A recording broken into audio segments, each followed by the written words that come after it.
Pacquiao Art of Sports here with Crystina Poncher. We're here at the Lomachenko-Murriaga press conference. It's the second installment of Top Rank's ESPN dates and stuff like that. But I definitely want to talk about the first one. It's definitely extremely successful, I thought, as far as like the production, all that stuff, the build up to it and everything. The decision wasn't the way the fans kind of thought it was going to go. What was your kind of take on that? On the decision itself? Well, just the whole event. On the whole event? And yeah. Decision, I mean, I think from an event perspective, it was a success. I mean, over 50,000 people in that arena. So that was great. Viewership-wise, I mean, over, 4 million viewers. You had Aaron Rodgers, Kobe Bryant. I mean, everybody tweeting, watching the fight. When was the last time Pacquiao fought on, ESPN? Fought on free TV. It's been a really, really long time, I think, since 2005, I believe. But yeah, from that aspect, it was definitely a success. And I think... I watched the fight obviously live. I was on international commentary, so I didn't hear how ESPN stuff was calling or scoring the fight. But I kind of try to score as I'm doing commentary as often as I can, and I had it 7-5 Pacquiao.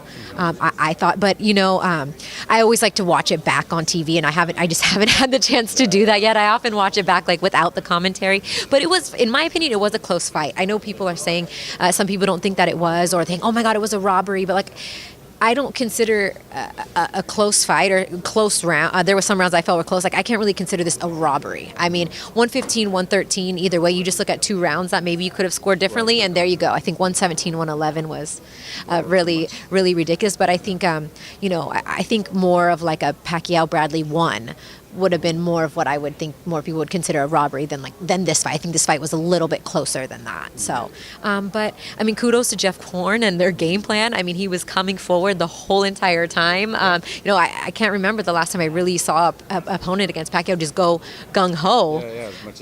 As much as he did, and I thought round 9 he was going to finish him right there. I think everybody did. Yeah. I mean, even Jeff, said I felt blurry. I don't remember all of that round.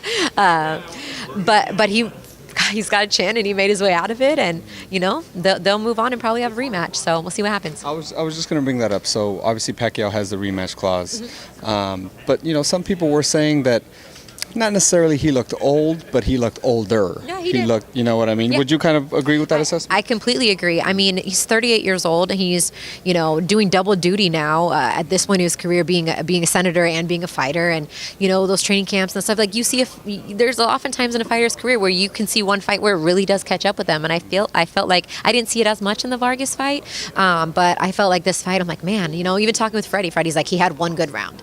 Freddie was impressed, in the 9th round, with Manny. Other than that, Freddie was pissed, and Freddie. He was always going for a knockout, so he'll say, that was, the one round he fought well. But, yeah, I mean, I definitely think that he showed more of his age. Do I think that he should call it quits and retire on that fight? No. I think that he can, and I'm sure, I think yesterday he kind of put up on his social media that he will, that he'll want to fight. But, yeah, as far as, looking older, yeah, I mean, it catches up with you. It definitely does, and I think we saw that a little bit. No, I thought, he did look older, but, I wasn't sure if it was necessarily, maybe the lack in name recognition in the opponent, that maybe he just didn't train to the kind of the level that he should have, knowing that this guy was coming with, I mean, who knows what he was actually going to come with, Right. I don't know, maybe. I mean, this whole training camp was, in the Philippines, so we didn't really get a chance to see him. I'm at Wildcard. I'm usually watching camp and can pick up on things, and this time I didn't. But I think, with his job as a senator and, the first part of camp, he was kind of doing double duty with his job and training. It just takes a toll on a person. And, they'll never say anything before the fight. They'll never say, hey, I was feeling sick during the week, or, hey, I didn't have, every camp is the best camp ever. Right. Everyone feels like, everyone says we don't underestimate any opponent, but you never really know. You interview these guys just as much as I do. They say the same things all the time. And then after the fight, it's like, oh, I was feeling sick, or oh, maybe I took it a little lightly, or oh, I didn't get the, so it's the nature of the beast. So. Now we have coming up next, Lomachenko versus Murriaga. It's a great fight. Murriaga just came off a war with Oscar Valdez, one of your guys as well. Now he's moving up, fighting Lomachenko. Why do you think Top Rank kind of went with this opponent? I mean, obviously Valdez just beat him. It was a very, very competitive fight. But now you're talking kind of Lomachenko, someone who's already, a lot of people considering the best pound for pound and the top 3 pound for pound. Do you feel like this is kind of a measuring stick, kind of to see where kind of both these guys are at, and maybe like a potential fight between them both, or is it just he was the only guy who said yes? Kind of why is Mariaga here? I don't know the exact reasons. I mean, I don't really get into kind of the behind the scenes business aspect of it as far as why, but I would have to imagine, I know ESPN wanted him. He wanted Lomachenko, so it's a matter of timing. You know, he tried to make the fight with Salido. I know, and this is public information, they offered him like $750,000, you know, $750,000 for the fight. Salido still didn't want to take it. You know what I mean? So I think it's not like there's guys lining up to want to fight Lomachenko. I know that Reagan Dow has been thrown out there, but I think that fight it's going to take a little bit more negotiations. And as you can see, this fight's coming up so quickly, and Mariaga was only announced like 2 weeks ago, or they kind of only finished it, so that's only really like a month or 6 weeks in advance. So I don't really get into the business aspect of it, but I think, look, Mariaga is a game opponent. If you take him, if you take Salido, if you take Sosa, if you take Valdez, all these guys that they've kind of all fight and put them together, any one of them could beat the other one on a given day or a given night. So Produces good, and look, at the end of the day, this is going to be on regular cable on ESPN, and you want to bring action fights. That's what's going to bring the fans to watching it. And Mariaga is going to bring the action. There's no question about it. He's involved in entertaining fights. He's got a crazy right hand. He's got a vicious uppercut. We saw his great body work against Valdez. And will we see Valdez Lomachenko later on down the line? Maybe. But they're both becoming stars in their own right, and I think that they will continue to rise in their own right for a while. But I mean, I'd be down for it in a while. I mean, they're both, you know, really, really great fighters. That amateur background as well. Yeah, absolutely. And that Olympic, you know, pedigree. I mean, shoot, you put them on a card with a couple other Olympians, have like a, you know, Shakur versus Conlon on the undercard or something like that. Later, make it like an all Olympic like card. So make you a matchmaker here. Yeah, we gotta make sure to matchmaker here.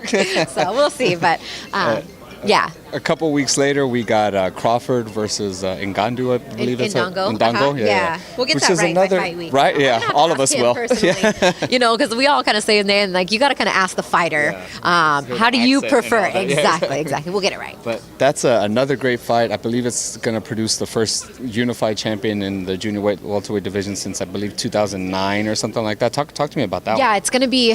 I'm really excited for that fight. You know, everyone is excited to see the opportunity for fighters to unify the belt. I mean, since Bernard Hopkins done it, it's been a really long time. I think he was just unified champion even for a day, and then he kind of vacated. So so the chance to have all the belts on the line, I mean, this is what you want to see. Like, I know everyone wants Crawford to move up to 47, but if you have a chance to do something special and collect all the belts, he has already the ring belt, you know, and he goes against this guy. But look, he's in there tough. And I mean, I think people thought Burns was going to beat him, and he went over there and beat Burns and took the belt. So, I mean, sometimes the unknown, and look what, same thing with Jeff Horn against Pacquiao. It's kind of that unknown factor. You know, so we'll see what happens. But obviously, Crawford's the favorite for a reason. He's on a mission to capture these 4 belts, and then maybe we'll see him move up after that. But moving over to Lincoln, Nebraska should be exciting. It's a big arena. It's like about 30 minutes from Omaha, so all those people will definitely travel because they always bring it. It's one of my very favorite places to work a fight. But that'll be on ESPN as well, and it's great for people to be able to see stars like Lomachenko, like Pacquiao, and Crawford shine on ESPN. I want to just quickly ask about Crawford and just his mental makeup. Like, he just seems he's this guy who takes the hardest guys to fight there is, no matter, like, you know, people always talk about like kind of the money incentive, if it's enough or if it isn't. He fought Postal, he fought the Dominican cat, what's his name, the last guy he just fought? Felix Diaz. Now he's fighting Ngannou. Like, the guy just fights whoever the best guy is. That's who he wants to fight. Well, sure, and you know that's what makes him such a great fighter, is that, you know, whoever's in my division, line him up and I'll knock him down. I mean, fighters fight, and he's never one to say, you know, to pick, I only want this guy or only want that guy, but he has similar problems as finding opponents for Lomachenko. A lot of these guys don't want to fight, or they'll say they do on social media, but when it comes, but it's not their managers calling Top Rank, it's just them using their Twitter fingers to call out fighters. Like, that's what it is, and they're not coming really to the drawing board with significant offers. But you know, his mindset is he wants to be one of the best pound for pound fighters. I think he is one of the best pound for pound fighters right now, but he wants to continue to win fights and make it into the Hall of Fame. And I think that he's on the right track. And I know people really want him to move up. But look, I mean, if you have an opportunity to collect all the belts at your division, something that's so rarely done nowadays in boxing, I think that people need to respect that about him. Let him make this fight. He's beaten everyone else at the division. Then he can move up after that. And just quickly kind of talk about how great this ESPN deal is for your guys. I mean, I was talking to Bob earlier. I mean, it's kind of a throwback to, like he was saying, ESPN's at every bar, ESPN's at every, sports lounge, all that stuff. Over 4 million for Pacquiao, and it looks like they're going to have the same push for Lomachenko as they did the kind of leading up to the fight with the commercials, with the ticker tape on the bottom, all that stuff. I mean, how great is that for the exposure of these literally future stars? I think it's great for them. Although there is, every fighter talks about fighting on HBO or on a Showtime, and these guys have done that. At the end of the day, the name of the game is getting the exposure and getting as many fans to watch you as possible. And a platform like ESPN gives them that opportunity because it's in way more homes than is these cable networks as HBO or Showtime. ESPN is, and it's kind of bringing back like the quality of fights to where it's not just up and coming guys on ESPN, but you're having a Manny Pacquiao fight on ESPN. You're having what could be a future soon unified, 140 champ. You have a guy like Lomachenko, the greatest amateur, or arguably the greatest amateur of all time, and a guy that has made history already as a pro. Bringing these big names back, I think, helps raise the quality of the product on cable. And then also, like you said, every other major sport has a pregame, has a postgame, has a lead up. There's that cross promotion, and unless you were watching like maybe the fight game or something on HBO, you never really saw the commercials or the build up until we got to fight week. Now you're seeing it during the College World Series in Omaha. They're teasing the Crawford fight. You know what I mean? Or you're here at the ESPYs and you're seeing, Valdez walking the red carpet. So there's that kind of crossover too. That's not only great for Top Rank, but it's great for these fighters and their exposure and their career. So I'm really excited about it, and they are too. It's going to be great. Lastly, just want to switch gears. Obviously, lastly, like 3 times, by the way. This is lastly for sure. I gotta ask. Yeah. Thank you. You know what? I noticed I do that too. Lastly.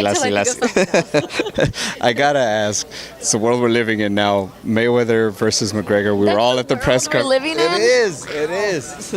Wow. So what are your thoughts on it? I mean, we're at the press conference yesterday. I was telling everyone, the press conference is probably going to be the best part of the whole thing. You know what I mean? The trash talking. But, it was. It didn't disappoint. Even on that. When it comes to the trash talking table, they may be, that may be the most even. I was literally telling press people, I was like, who do you think wins today?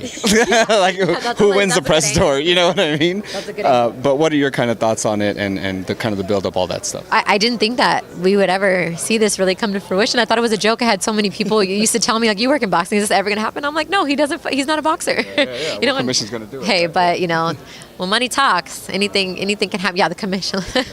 Right? All that stuff. We still have to fight there, and I still need to work there. So I will not say anything about that. But yeah, I mean, look, they're in the business to make money. I mean, like Mayweather said, he's not the same fighter he was 10 years ago, 5 years ago, 2 years ago. But he does still have enough to beat a Conor McGregor because, look, he's stepping into his domain. You know what I mean? As I would favor McGregor if Mayweather was going to go into an octagon, But it is a spectacle. It does have people talking everywhere I'm going. I'm hearing people talk about it like it was Mayweather-Pacquiao. I mean, that's kind of what I compare it to in terms of the scope of the event that I've been a part of in boxing, aside from other sports. But yeah, I don't really think it's going to be a competitive fight. I just think it's more about the entertainment value, and I think it's going to sell really well, and the tickets are crazy expensive, but everybody wants to say that they were there or a part of it because of the spectacle that it is. So, I mean, everyone's getting money, everyone's making money, getting paid, so be it. That's the name of the game, so it is what it is. But I won't be getting my money. I will not be paying or going to watch it, but at the same time, I mean, good for everybody else. And, McGregor's a character, so is Mayweather. So the press tour will be very entertaining, probably more entertaining than the fight. Does Mayweather knock him out, you think? I don't know. It's been a really long time since Mayweather's knocked anybody out, and obviously Conor's a tough guy. So I don't know if he knocks him out. I don't know, but it just depends. I'm more of I bet Conor's going to relapse, throw a kick or something. Yeah, it's just gonna be a natural instinct. He's like, oh shit. So I'm sure the contracts. I'd like to see the contracts. If you kick, if you grab, if you get a takedown, you lose your purse or something like that. But But anyway, it's definitely a spectacle. But it's probably fun for all you guys that get to be around too. But I'm like, not a part of it. Bye. Well, definitely a part of Lomachenko, Murriaga, Crawford, and Tickets on Dangu. sale. Join us in LA. Tickets on sale tomorrow, Thursday. Well, whenever this is going to be posted. But It's a small arena too. yeah, it's a great, Microsoft Theater. You know, and like I said, tickets are starting at like $35 up to 130. So come out and join us or watch it on ESPN. And tell the fans where to follow you. Oh, yeah, thanks. At Crystina Poncher on Twitter and Instagram, Crystina. And of course, all of our interviews up for Top Rank and now ESPN. And follow her. You got to see her awesome dog and and all the behind the scenes stuff. So definitely Yes, follow. It's a good thank follow. you. Thank you so much, Christina. Appreciate Appreciate your it, time as always. always. Thank you.